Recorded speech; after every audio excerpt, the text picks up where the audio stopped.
Hi everyone, and welcome to another tutorial in Microsoft Flight Simulator 2020 in the Airbus A320 Neo. And the particular A320 Neo is the latest fly-by-wire mod that I've got with us today, version 0.4.0 I believe. Now today's tutorial is all about the flight computer, or MCDU as it's called in the Airbus. And what I'm going to do today is we're going to go through creating a full flight plan using SimBrief, and we're going to show you how to pop that into the flight computer, including all of the weights and fuels and things like that. And we're also going to show you how to manually program the waypoints in to the flight computer and program your flight routes. Now there is obviously a much quicker way of doing that. If you want to do it a quick way, just jump in the simulator and go, and that's to save your SimBrief flight plan and preload it in. I'll show you a little bit about that later, but today we're going to do it as though we were actually sat in the cockpit and just try and add a little bit more realism to your flights, if that's what you're wanting to do. So we're sat here at a lovely rainy Manchester airport. Not that it matters, we're not actually going to be flying anywhere today. Today's purely going to be a tutorial based inside the cockpit, which is a good job looking at the weather. So first thing is first, we're going to go to the initialization page just here. And what we plan to do is we're going to create a flight plan from Manchester, which is Echo Golf Charlie Charlie, to Amsterdam, which is Echo Hotel Alpha Mike. So the first thing we need to do is tell the aircraft where we're going from and to. We've popped that in there, and it will tell us that we have no flight routes currently saved. That's absolutely fine. Just hit the return key and see that's now turned blue, so that's all there.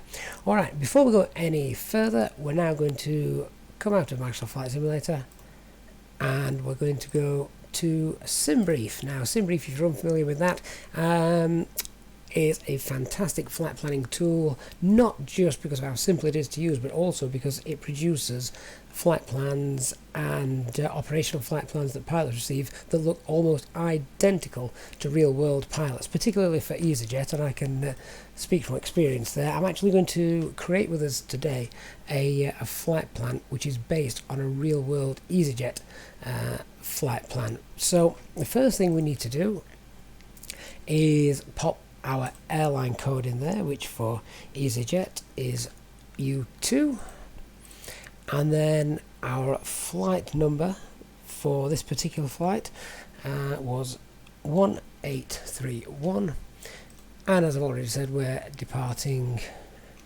Manchester and going to Amsterdam. And the alternate on this particular flight, I've actually got the original flight plan in front of me, which is what I'm copying.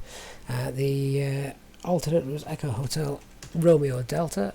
I have no idea where that is, but that was the alternate.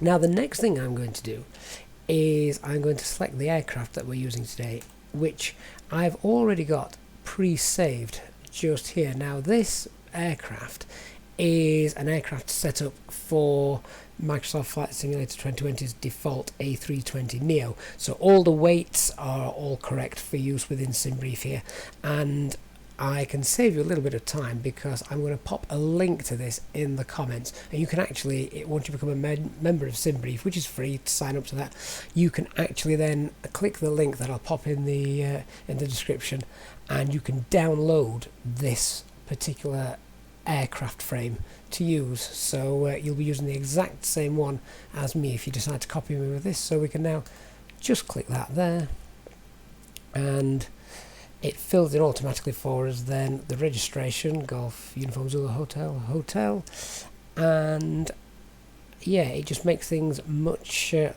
quicker. As I say, all the weights are the same as well, so well worth downloading that if you get the chance and you plan on using SimBrief.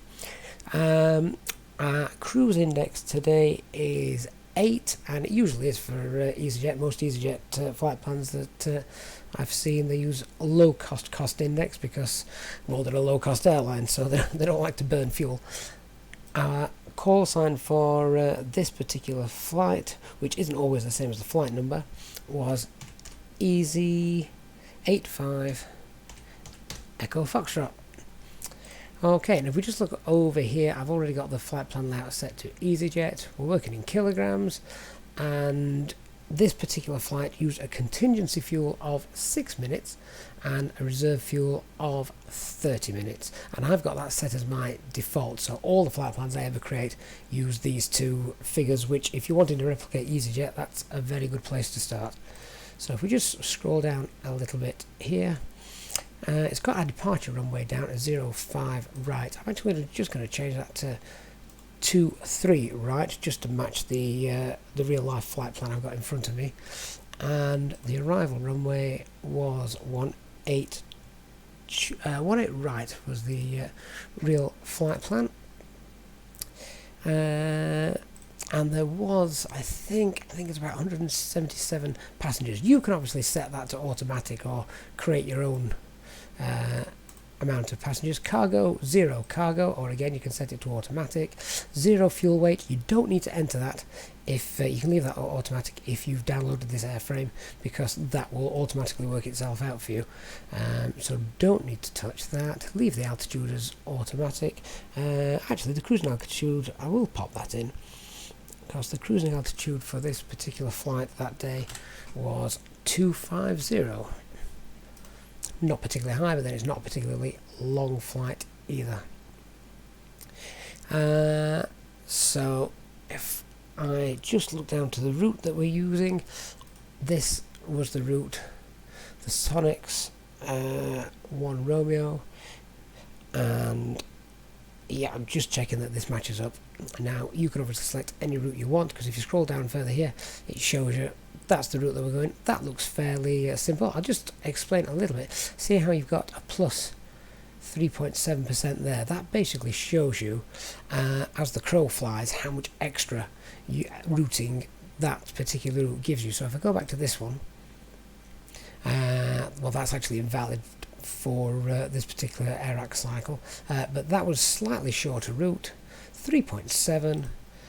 That one's 3.7 as well, so they're all 3%, so they're all much of a muchness. But yeah, so basically the higher that number, the longer the route is compared to a direct point-to-point flight, if you were doing that. Okay, so all of that's popped in, and we'll just generate the flight plan. Give that a minute.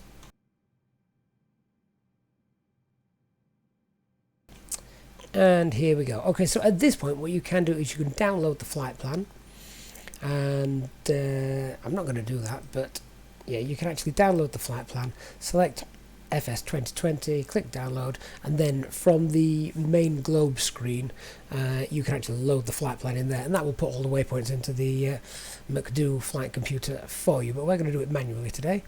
So here is our operational flight plan, which if I actually just check this against the real world one that I've got next to me, is almost identical, which is why I really do like using SimBrief. So take it from me, if you're after as real as it gets, SimBrief is definitely the way to go for that.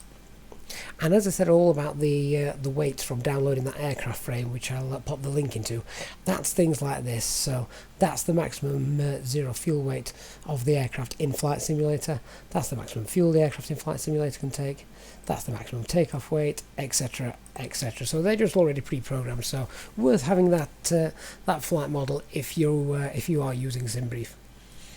Alright, so what we need to do now is take all this information and pop it into our MCDU. So let's jump back into the cockpit. So the cost index, I said, was 8. If you wanted to know where that is, that's just here. So cost index of 8, and our cruise level today, flight level 250. You should be able to add the slash then, and then pop a minus or plus sign. Well, it will be minus, but the cruise temperature is minus 35. For some reason, in the latest fly-by-wire mod, the plus minus key doesn't seem to work, so just leave that at 250 until that's fixed, and then if you pop that in there, you can see that actually it's only 1 degree out, so that's absolutely fine. Our flight number today is 1831, so we can pop that in, 1831. Okay, and that is our Init A page complete. So we've still got the Init B page, which is the fuel thing, the fuel etc. to complete. So we'll go ahead and do that in a moment. We've also got the performance page to have a look at as well. We're also going to have a look at FLEX-TEMP as well today and work that out. But once we've done the Init A, let's have a look at the flight plan. So at the moment, all we've got is our departure from Manchester and our arrival destination at Amsterdam. So we need to pop a couple of waypoints in there, don't we? So the first thing is, we're going to be departing from Manchester. So if we click that, just actually be aware it says GPS primary here in the latest fly-by-wire mod. Just clear that so that then you can go in and click just there. So we've clicked on Manchester, select the departure runway, which is 23 right, and we will be using it says direct Sonics. Well, we actually usually have to use a star at Manchester, and it will be the Sonics 1 Romeo, which if you're on VATSIM they would give you that. The only reason it's not giving you that today in SimBrief is because I changed the runway just to match this one that I've got in the real world, but normally you'd get a star there, you wouldn't get a direct, you would have a star to pop in there. So it's the Sonics Romeo, standard instrument departure, so we just let that load and insert that, and there's our waypoints up to Sonics. So after Sonics we're going to be taking the airway Uniform Lima 975, so we can pop that in here. So click on Sonics, go to Airways, and it's Uniform Lima 975, and we pop this over here. On the left hand side is your Airways, and we're taking that to the next waypoint, which is DSIG, however you want to pronounce it, or Delta Echo Sierra India Golf, and we pop that just there. There we go. Okay, so the next waypoint is actually an airway again, so it's Lima 603, and we pop that in there, and we're taking that to LAMSO, so LAMSO.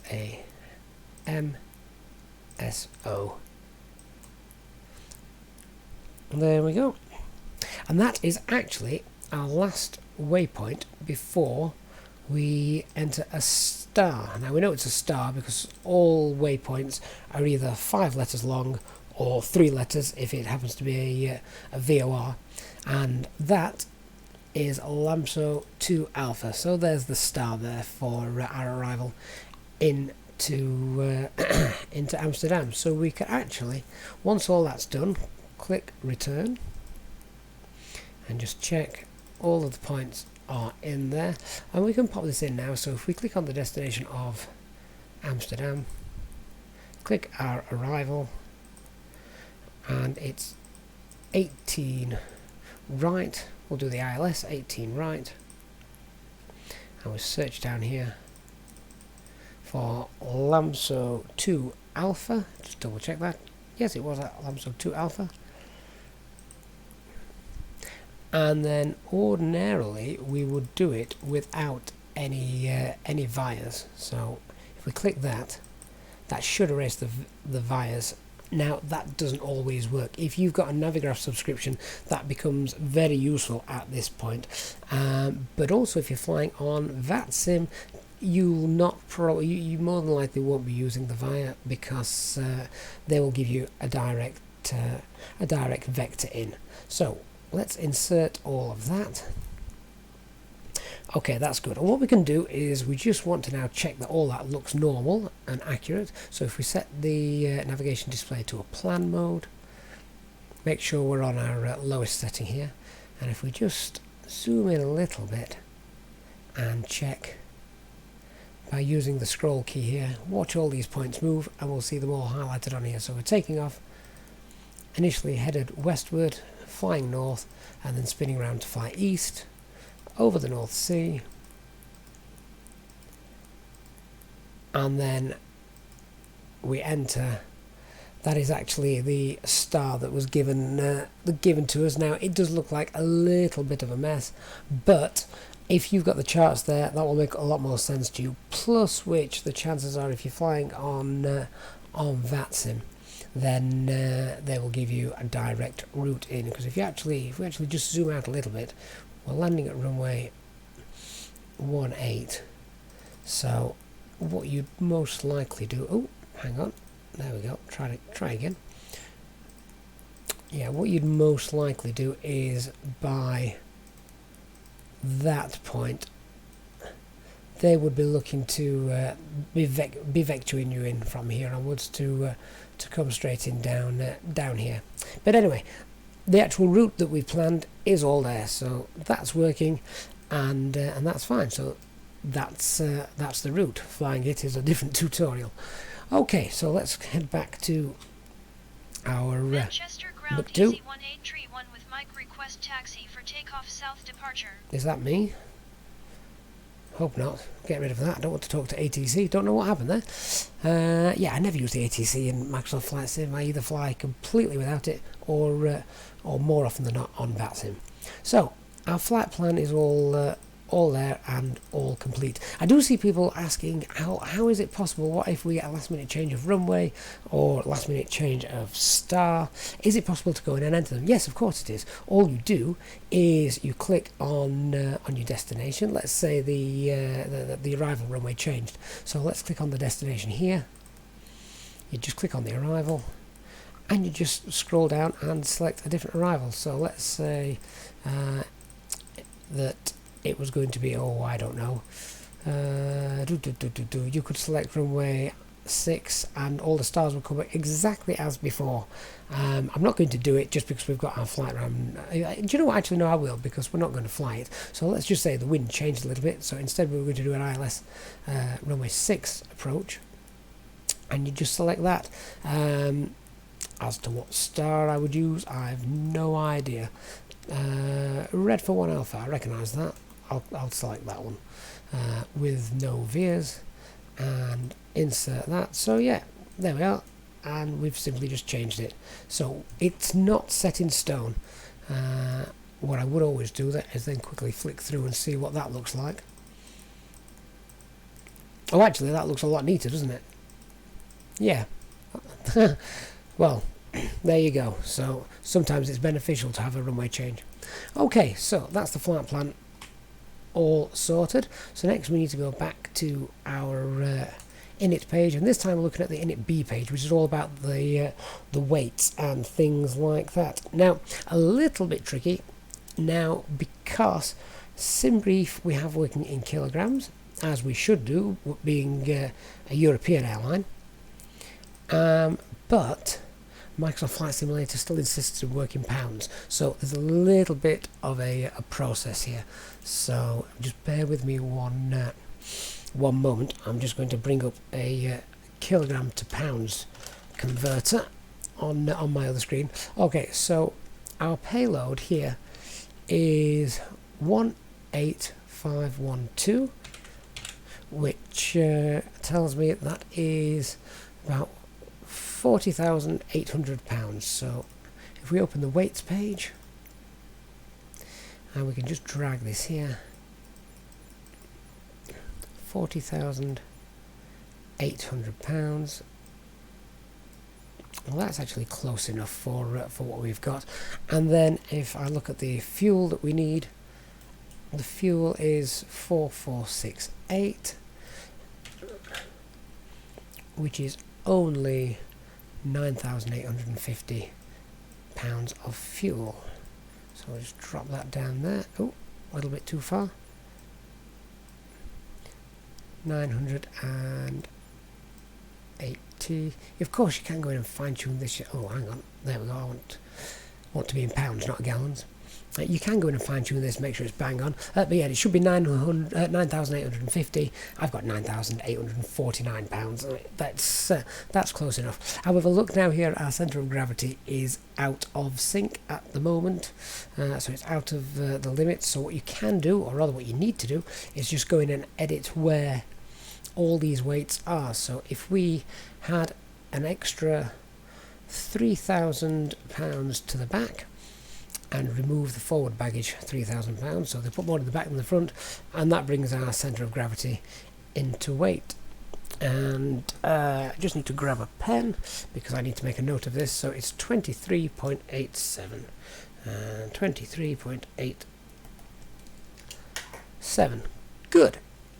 Okay, so that's now our weights set on the actual aircraft. What we need to do is put them into the MCDU. So if we close that page down, alright, so anyway, we've got these little amber boxes. That's where we need to pop some information in. So the first thing we're going to pop in is the zero fuel weight and the zero fuel weight center of gravity. Well, that is what we've just worked out. So if we go back to our flight plan, our zero fuel weight is 59.5. Now there's a small problem here in that I can't seem to get the fly-by-wire mod to work properly at popping this in. See, there's 3 amber boxes there. So if we try 595.1,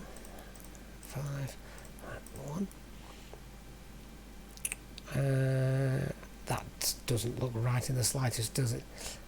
So what I will do, what you can do here, is if you click this top right hand button, it actually pops in the initial figures. However, these figures are wrong. Okay, these are the figures that the aircraft was loaded in at from the initial loading screen. So if you've not already put your weights in, which I hadn't, you've just watched me do it, then you do need to edit these, but that's fine, because once you pop those in, then we can actually go in and edit these once we've got those numbers in. So 59.5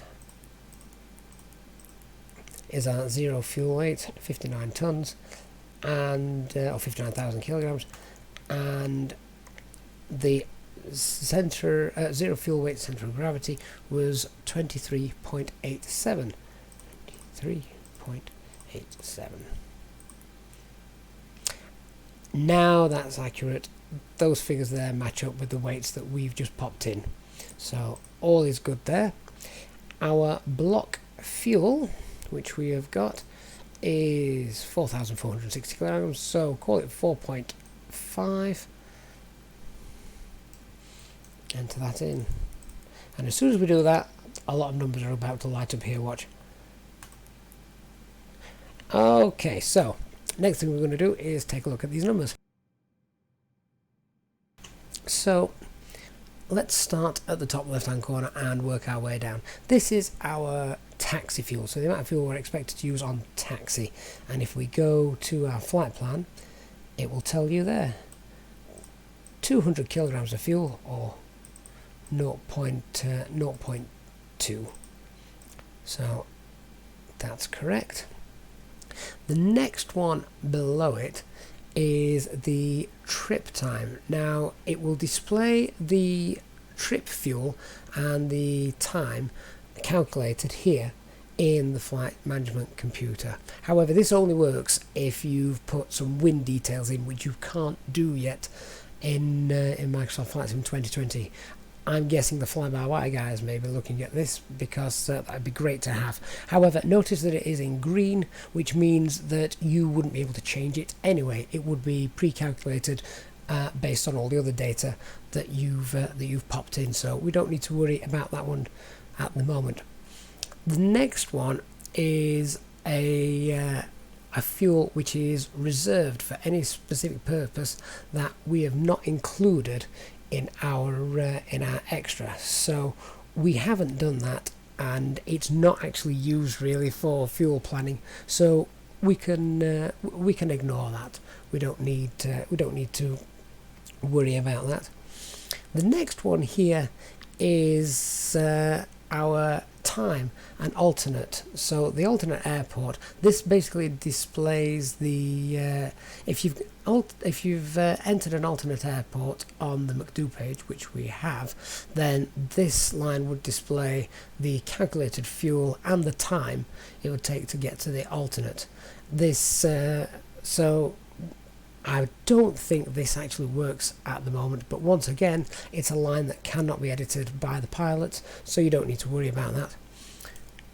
The next one below it is the final fuel and time at the destination. So the pilot can enter this, and you can change either enter the final fuel or the final endurance bar of the aircraft. Now, at the moment, I don't think that you can actually change this.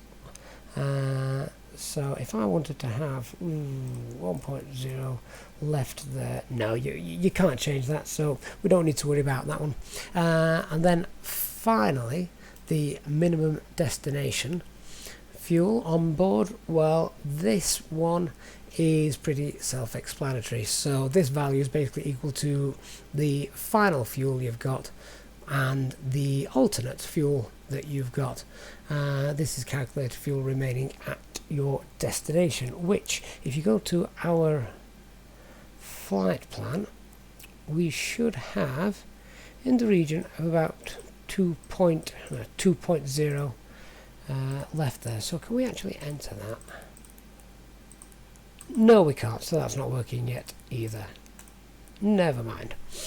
Okay, so over here we've got our takeoff weight and our landing weight. Now if I just go back to the flight plan, our takeoff weight, we've been told, is 63.9. That's worked it out at 63.8, so that's not a million miles away. That's pretty good. Landing weight, however, is not yet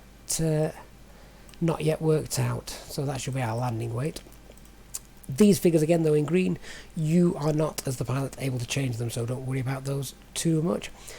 Our trip wind, we can pop this in. So our trip wind, we've got a tailwind today, that's good, of 43. So we can enter that by using the plus minus key. If it's a tailwind, it's a plus because it's an advantage.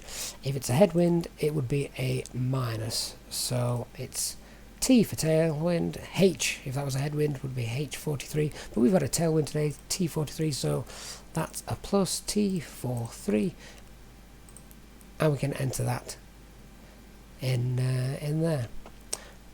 Okay, so that is our Init B page set up as much as we can at the moment. We can't do any more until we get a little bit more accessibility to some of the other numbers, but that's pretty good going for now. So we've set up Init A, Init B, and we're just going to have a little look at our performance page now. So we've got V1, VR, V2, and they're all pre-calculated for us. You can change those, however, at the moment, until the aircraft becomes a little bit more advanced, I would suggest leaving those where they are. The transition altitude, again, you can change that. I think the transition altitude for Manchester is 6,000 feet. If you've got a Navigraph chart, it will tell you. Or if you're on VATSIM, you can get that, I think, sometimes in the 80s. The thrust reduction altitude and the acceleration altitude. So this altitude here is, if you've seen some of the other tutorials, you know that once you've taken off, you reduce the thrust levers back to the CL gate, the climb gate, detent, whatever you wish to call it. That is the altitude at which that happens. It is a minimum of 400 feet above the runway, and I think the default is normally about 800 feet above the runway, and these are usually both the same. So the thrust reduction that's the altitude at which it'll be telling you to, the display will be telling you to reduce the thrust back to the CL detent. It is also the altitude that the aircraft will then start to accelerate towards its managed mode speed for its performance rating, which you've predetermined by popping the cost index in. Alright, so next over this side we've got our runway for takeoff. Takeoff shift. This is very, very rarely used. This is, for example, let's say that there were works going off at the far end of the runway and you hadn't got the full runway to be able to use, in which case you can go in there and basically pop details in to the takeoff shift, how many meters you're going to be short of the full runway length. But we don't need to worry about that, because until flight sim becomes very advanced, I don't think there's going to be maintenance works taking place on the flight sim runways. The next setting down here is where you pop in the flaps that you're using for takeoff, and also the trimmable horizontal stabilizer setting. Now I'm going to have a look at that with you in a moment. So this has absolutely no bearing on anything that is calculated in the MCDU, and the flight computer. It's purely there for reference. Some airlines don't even bother popping the trim stabilizer in there, but if we pop the flaps in there, and then what I will do is I will also post a link if I can find it. There is a wonderful little gadget which you can download, and it's basically an Excel spreadsheet where if you pop in our centre of gravity, which we had earlier as 23.87, so 23.9, if I type that in here, that tells me that our trim setting needs to be up 1. Not many airlines tend to pop this in anymore, because as I said, it makes no difference to the actual computing of the flight, but I like to pop it in there just because flaps 1 with separated with a slash, and it's up 1.0. I like to put it in there just because then I've got it almost set then as a reminder that I need to go to the flight control page and set my pitch trim up to 1. And as I say, that's basically based upon our centre of gravity. Zero fuel weight centre of gravity. Okay, so now on to the FLEX-TEMP. Now, this isn't something that I think has been used too much, particularly by new pilots. Basically, the FLEX-TEMP takeoff temp is a reduced thrust takeoff. So, airlines, pilots, and the airports don't really want aircraft using their full thrust for takeoff, because 1, it can be noisy, 2, it burns a lot of fuel, and 3, it also reduces the engine life. So if possible, we want to take off with the least amount of thrust possible. Well, how do we work that out? There is actually a very handy little tool. Now, if we just go back to SimBrief, and the next page I want to take you to is this one, which I will pop a link into because it's a web-based page. Now, this isn't actually designed for the A320neo, but the CFM engines which were used on the A320, you can use it. I've not had any trouble, and for all intents and purposes for the simulator, it's actually a great little handy tool and seems to work rather well. So if we pop some details in here, we're an Airbus A320, make sure it's the CFM engines that we're using, and we're taking off from Manchester, Echo Golf Charlie Charlie. You can get the live weather just there. There we go, so that pops everything in straight away for you. We're using flaps 1. We're not going to have the air conditioning packs on, so I'll keep those off. The runway is actually wet, isn't it? Was that right? If I looked outside? I can't see. Where are we going? Oh yeah, I can see rain just there, so fair enough. It's wet. Well, that would actually scupper us anyway for a FLEX-TEMP takeoff, because you can't use FLEX-TEMP on contaminated runways. However, if we just set this to wet, let's see what happens there. Okay, so our actual takeoff weight we need to pop in here, which we can go back and get from our SimBrief. So TOW, our takeoff weight, simple copy and paste, and we're using runway 23 right. We're using the full length of the runway, which is 2,897 meters. That's their runway heading, and I think that's all the information just for this that we need to enter in. So if we now press calculate, we've got a FLEX-TEMP of 67. So we can go back into the simulator and pop that in there. So it means now that if you wish, you can take off using the FLEX-TEMP gate as opposed to maximum thrust, toga thrust.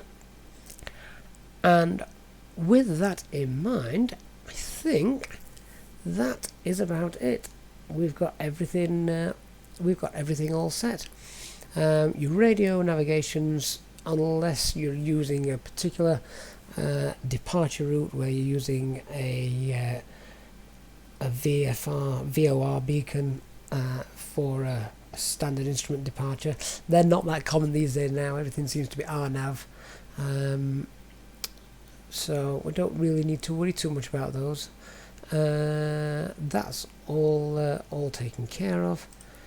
Our takeoff performance is all taken care of, and the only thing left to do then would be pop in the details for our arrival, which is it's something that I wouldn't do here on the ground. I usually do that when we got up in the air, just because obviously things can change. But basically, you can grab the weather from Amsterdam, which I have a handy little app on my phone. If anyone wants to download that, it is called Pilot Weather. It doesn't come any easier than that, and we can just pop that in now. So the QNH currently at Amsterdam is where have you gone? 1008,